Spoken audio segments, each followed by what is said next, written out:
നാളത്തെ കല്യാണം. Primary class തൊട്ട് ഒരുമിച്ച് വളർന്നവരാണ് നമ്മള്. നാളെ എന്റെ മോളുടെ കഴുത്തില് തന്റെ മോൻ മിന്നുകിട്ടുന്ന ദിവസം ഇതിലും സന്തോഷമുള്ളൊന്നും എന്റെ ജീവിതത്തിലുണ്ടാകില്ല.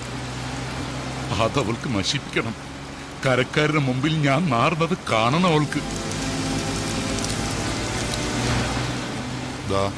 നമ്മൾ അടുക്കാറായി. താൻ ടെമ്പർ ലൂസ് ചെയ്യാതെ ശരിക്കും ഡിപ്ലോമാറ്റിക്കായി ഡീൽ ചെയ്തോണം ആലീസിനെ.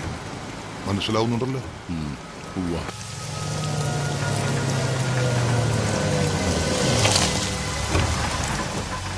ഇതാരാ? തന്റെ അളിയൻ പോള.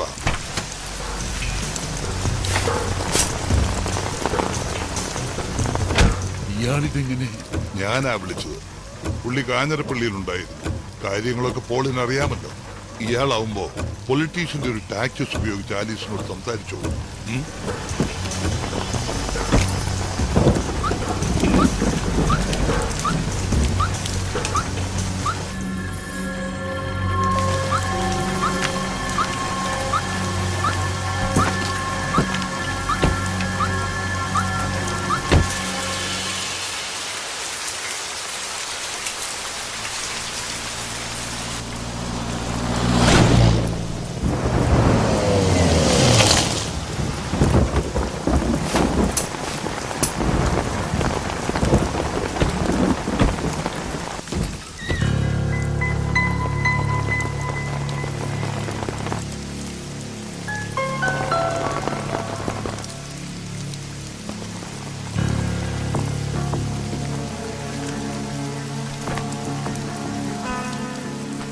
നീ ചെല്ല്, എന്നിട്ട് മയത്തി സംസാരിക്കുക.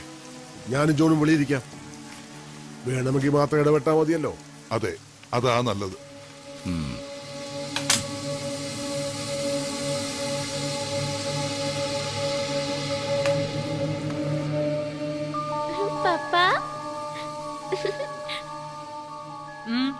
എന്തോ വേണം? ആനി പോയി കിടന്നുറങ്ങാൻ നോക്ക്. ചെല്ല്. നീ എന്നാ തീരുമാനിച്ചു? എന്നതാ ഇപ്പൊ തീരുമാനിക്കേണ്ടത്? യാത്രയുടെ കാര്യം ഞാൻ നേരത്തെ പറഞ്ഞല്ലോ. കൊച്ചിനെയും കുട്ടി നാട് വിടാന്ന് എന്നെ കിട്ടിയല്ല. നാട് വിടാനോ? നീ എന്നതാ ഇങ്ങനെ? നോക്ക്, ചിക്മംഗ്ലൂര് ഇതിനേക്കാൾ വലിയ ബംഗ്ലാവും എസ്റ്റേറ്റുമാണ്. അത് നിന്റെ പേർക്ക് രജിസ്റ്റർ ചെയ്ത് തരാം. ആ, നാളത്തെ ചടങ്ങ് കഴിഞ്ഞാൽ ഞാൻ ഫ്രീയാ. ഇനിയിപ്പൊ തനിച്ചു പോവാൻ മടിയാണേലേ ഞാനും കൂടെ വരാം. കൂടെ വരണ്ട, അത് നാണക്കേടല്ലേ ഈ പച്ചം ലാണ്ടർക്ക്. വെപ്പാട്ടിയും അതിലുണ്ടായി കൊച്ചിനെയും കൂടി നാട് കടത്താനുള്ള പ്ലാനും കൊണ്ട് വന്നേക്കുവാ. വെപ്പാട്ടിയോ? നീ തറ ഭാഷ പറയരുത് കേട്ടോ. അതല്ലയോ നാട്ടുകാർ വിളിക്കുന്ന പേര്. നാട്ടുകാര് വിളിക്കട്ടെ. ഞാൻ പക്ഷെ അങ്ങനെയാണോ നിന്നെ കണ്ടിട്ടുള്ളത്? അങ്ങനെയാണോ ഞാൻ നിന്നെ ഇതുവരെ നോക്കിയിട്ടുള്ളത്? ഒളിവും മറയില്ലാതെ പറ്റില്ല, അത് നേരാ. എന്നിട്ട് തന്നെ ഇതിപ്പോ കോട്ടയം ടൗണിൽ വരെ എത്തി തുടങ്ങി. എത്തട്ടെ, അറിയട്ടെ എല്ലാവരും. എനിക്കതാ വേണ്ടത്. എന്റെ കൊച്ചിന് 4 ആളിന്റെ വെട്ടത്തിൽ നിന്ന് നിങ്ങൾ അപ്പാന്ന് വിളിക്കാൻ കഴിയണം. അതിനാ ഞാൻ ആ കല്യാണം കൂടാൻ വരുന്നേ. അതിനു പകരം കർണാടകത്തിലോ ഗോകർണത്തോ തോട്ടം എഴുതി തരാന്ന് പറഞ്ഞ ആലീസിനത് വേണ്ട. അപ്പൊ നിനക്ക് നാളെ വലിയ പള്ളി നടക്കുന്ന എന്റെ സാറാമോളുടെ മിന്നുകെട്ടിന് വരണം, എന്നിട്ട് അവിടെ വെച്ചിട്ട് എന്നെ നാറ്റിക്കണം, അല്ലടി? നാറുകയാണെ നമ്മൾ രണ്ടും കൂടല്ലേ? നിനക്ക് നാറുവാൻ എന്നതാടി ഉള്ളത്? 4 പേര് കേട്ടാൽ അറിയാവുന്ന എന്നെ അഡ്രസ്സാടി നിനക്ക് നഷ്ടം പറ്റാനുള്ളത്. ആ ഇല്ലാത്ത അഡ്രസ്സാണ് ഇനി എനിക്കും എന്റെ കുഞ്ഞിനും വേണ്ടത്. ജയൻ, അളിയനെയും കൂട്ടുകാരനും കൂട്ടി പോവാൻ നോക്കിയേ. ഇനിയിപ്പോ നാട്ടിൽ കളിച്ച് പേടിപ്പിച്ചോണ്ട് ഗുണമൊന്നുമില്ല. ഈ അറിവാണിച്ചോട് ഇനിയിപ്പൊ ഞാനും താനും കൂടെ എന്തോ പറഞ്ഞ് മനസ്സിലാക്കാനാ? ഞാനൊന്ന്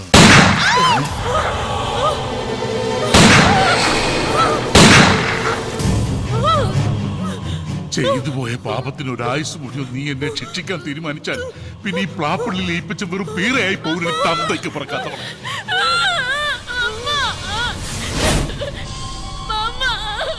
തീർത്തേക്കാം പാപത്തിന്റെ സന്തതി. അതോടെ തീർന്നല്ലോ. എന്നിട്ട് എനിക്ക് വിടുചോടെ ഞാൻ പറയുന്ന കേക്ക്. മാറിച്ചോടെ, വിടുചോടെ.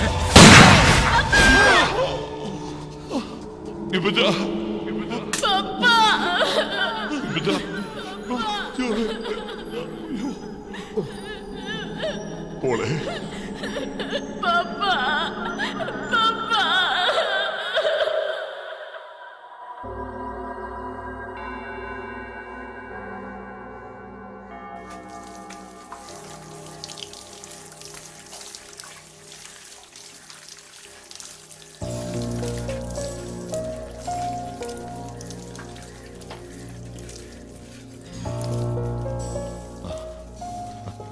ഒരു പ്രോപ്പർ അഡ്വക്കേറ്റിനെ, അതായത് എഫിഷ്യന്റായ ഒരാളെ വെച്ച് കേസ് വാദിച്ചില്ല ചേട്ടൻ എന്നാ കേട്ടത്. ഈ ജീവപര്യന്ത ശിക്ഷ സത്യത്തിൽ മേടിച്ചെടുക്കുകയായിരുന്നു എന്നും പറഞ്ഞു. വക്കീലൊക്കെ ഉണ്ടായിരുന്നു.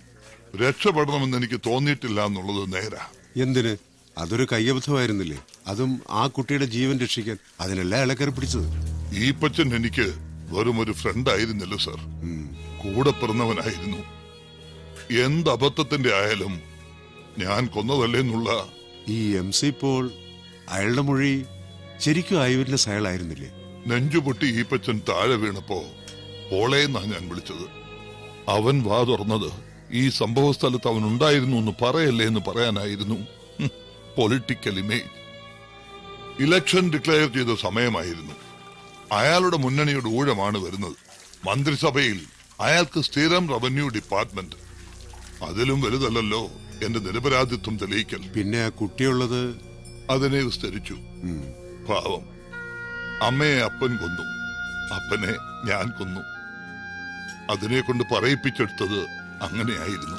അപ്പോ ഈ 10 വർഷത്തിനിടയിൽ ഒരിക്കൽ പോലും പരോളിന് ശ്രമിച്ചില്ല അല്ലേ? ഇല്ല, കോട്ടയത്തിന് പോവാൻ മനസ്സനുവദിക്കുന്നില്ല.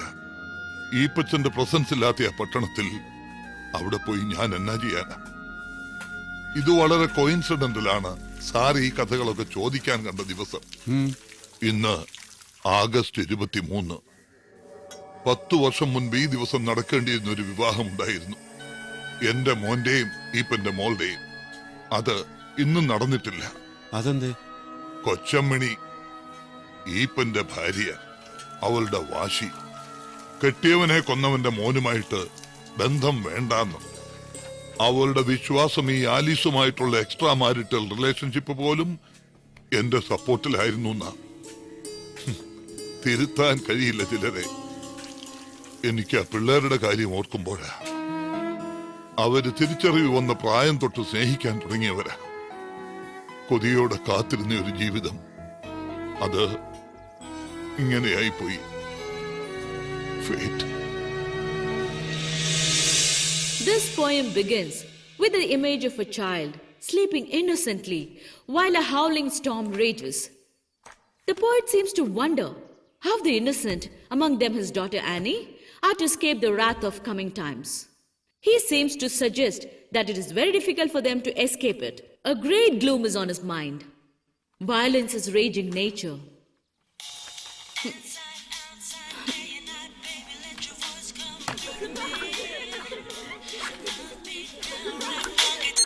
Roma! I've told you many times. ഇനി ഒരിക്കൽ കൂടി ഇത് ചെയ്യുവാന്നേ ഓർത്തോ. പിന്നെ നീ ആ ഫോൺ കാണുകയല്ല. Mind it. Sorry, ma'am. Sit. So, violence is raging nature. Whose phone is that? It's yours, ma'am.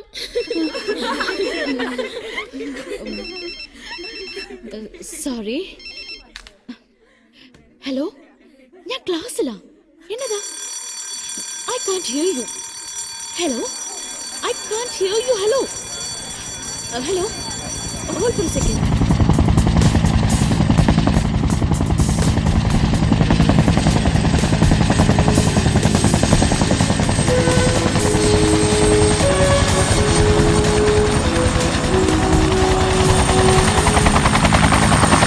Hello? Hello?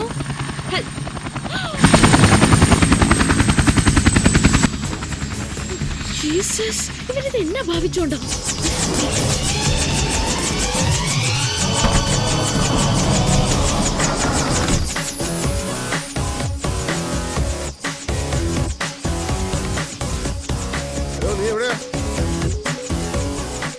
ഇയാൾ എന്റെ പണി കളയാനാണോ?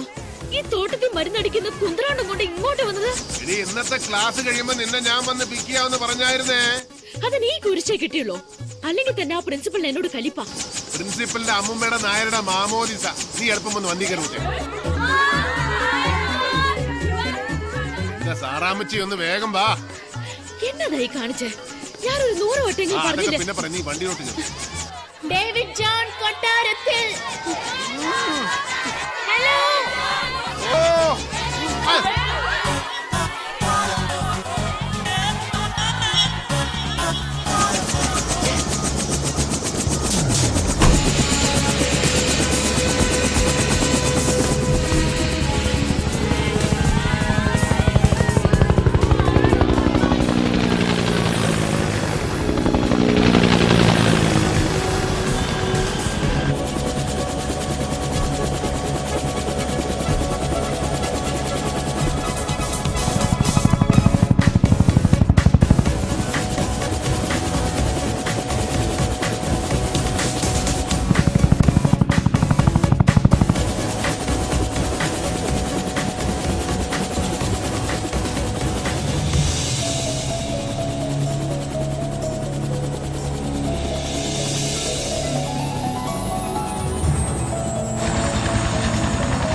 എന്നാടി ഇവൻ പറഞ്ഞത്? Wow! 10th anniversary? യെസ്, നടക്കാതെ പോയ വിവാഹത്തിന്റെ മഹത്തായ 10ാം വാർഷികം. എടാ സുവേ, നടക്കാതെ പോയ വിവാഹത്തിന്റെ വാർഷികം, പിറക്കാതെ പോയ കുഞ്ഞിന്റെ നൂലുകെട്ടി, ഇതിന്റെ ഒക്കെ വല്ല കാര്യമുണ്ടോ എന്റെ സാറാന്റിയെ? സമയം കളയാതെ കൊളാബറേറ്റ് ചെയ്യാൻ നോക്കരുതോ? യോഗമാണ് മകനെ സുഗു, യോഗം. നമ്മുടെ കെട്ടി നടക്കാൻ ഈ ഞാൻ പറഞ്ഞ ഐഡിയ കേട്ടോ. പറയട്ടാ, ഞാനൊന്നും പറഞ്ഞില്ലടാ. നീ പറഞ്ഞില്ലടാ. നിന്റെ അമ്മച്ചല്ലേ തടസ്സം, അതിനെ തട്ടിക്കളയാൻ ആർക്കെങ്കിലും കൊട്ടേഷൻ കൊടുക്കാൻ നീ പറഞ്ഞല്ലേടാ? അയ്യോ, ഇച്ചായ എല്ലാ വചനം പറയരുതുണ്ടോ? നീ പറയൂടാ, നീ നിന്റെ മുതലാളി രണ്ടും കണക്കാ. പെമ്പിള്ളേരെ വായി നോക്കാൻ ഓരോ കാരണവും പറഞ്ഞ് സാറാൻഡി സാറാൻഡി എന്ന് വിളിച്ച് നീ കോളേജിലോട്ട് വാ. നിന്നെ ഇനി അവാർഡ് കേട്ടില്ല. ചതിച്ചോ? അതെപ്പോഴാണ് നീ ഞാനറിയാതെ കോളേജ്? നിനക്ക് അവിടെ ഏതാ കുറ്റി? ഇച്ചായ ചുമ്മാ പറയുവോ? ചുമ്മാതോ? ആ മാങ്ങാനത്തുള്ള ഹോമിയോ ഡോക്ടറിന്റെ മോളാ. ഓ, ആ വെളുത്ത എല്ലിച്ച്. അവിടെ ചേച്ചി ഒരുത്തില്ലായിരുന്നു, എന്നതാ സാലിയോ, ഒരു ഉണ്ട. അതവളുടെ കസിനാ, ബാസ്കറ്റ് ബോൾ കളിക്കുന്ന. ഓക്കെ, ആ ഉണ്ടയുടെ പേരെന്നാ? ഷാനി. ഓ, ഈ ഇച്ചായന്റെ ഒരു കാര്യം, അത് താഴ്ത്തങ്ങാടിന്ന് വരുന്ന ആ കട്ടയല്ലയോ? ആ കറക്റ്റ്, അവളൊരു ഐറ്റമാണ് മഹനെ. വൃത്തിയിട്ടോമാര് കോട്ടയം ടൗണിലെ സകല പെമ്പിള്ളേരുടെ ഹിസ്റ്ററി ഈ രണ്ടെണ്ണത്തിനോട് ചോദിച്ചാ മതി. എനിക്ക് പോണം. നീ ആ കോപ്റ്ററിന്റെ ഡ്രൈവർ മൂർത്തിയെ കൂടെ വിളിക്കും. ഈ ദുഃഖത്തിന്റെ മധുരം കുറിച്ച് അവനും കൂടെ പങ്കിടട്ടെ. ഓ ഡീ, ആ വിരൽ നീട്ടിക്ക്.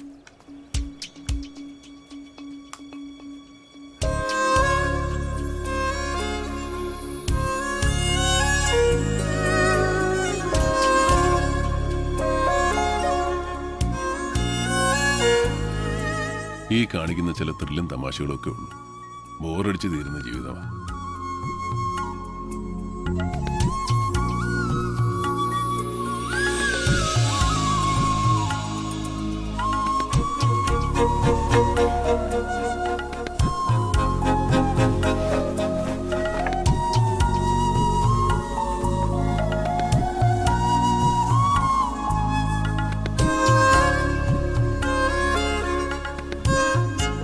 അല്ലാതെ വേറെ ഒന്നും നേരാൻ വേണ്ട നടക്കുന്നില്ല. ഒരുമിച്ചൊരു ജീവിതം ഉണ്ടായിരുന്നെങ്കിൽ ഇങ്ങനെ ഡിപ്രസ്ഡ് ആവില്ലായിരുന്നു. ഒരാശ്വാസം, നമുക്ക് നമ്മളെ നഷ്ടപ്പെട്ടില്ലല്ലോ. അതെ, 10 വർഷമായിട്ട് ജയിലിൽ കിടക്കുന്ന അപ്പൻ ഒരു പിടിവാശി കാണിക്കുന്നതേ ഉള്ളൂ. നിന്റെ അമ്മച്ചിയുടെ ലൈഫും കഷ്ടമല്ലേ? എല്ലാം ഒരു രാത്രി കൊണ്ടാ. ആനി 9ാം വയസ്സിലാ 2 മരണങ്ങൾ കൺമുന്നില്. അവളുടെ കാര്യമോ എനിക്ക് പറയാനുള്ളത്. നമുക്കൊന്ന് പോയി കാണണം അവളെ. ഹോസ്റ്റലിൽ നിന്ന് 2 തവണയായി വാർഡൻ വിളിക്കുന്നു.